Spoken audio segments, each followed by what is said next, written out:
我要住店。山门有条不成文的规矩，有姑娘作陪才可住店。就他吧。哦，驴河归位就没你事了。他没动你？没有。你说让我打扫屋子，这又是哪一出啊？黑漆消食丹，别乱动！哎，这是别人的龟。你姐姐，我只是按您说的从龟壳上踏下来而已。甚好。这个也够了？怎么够了？你的赎身钱，这么多钱哪来的？各位请听我讲解，在下是朝廷，此地有李唐逆贼余寇，需要大家随我回去接受调查。还让不让人安守？杀了几10年了，还3天2头的到处抓人。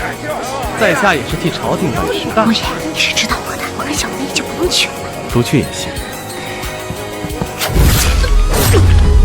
死就是了，关门。你等不了！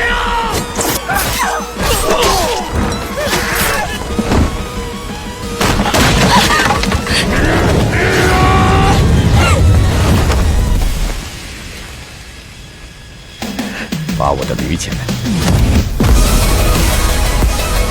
大帅不会真的以为你能从这里走出去吧？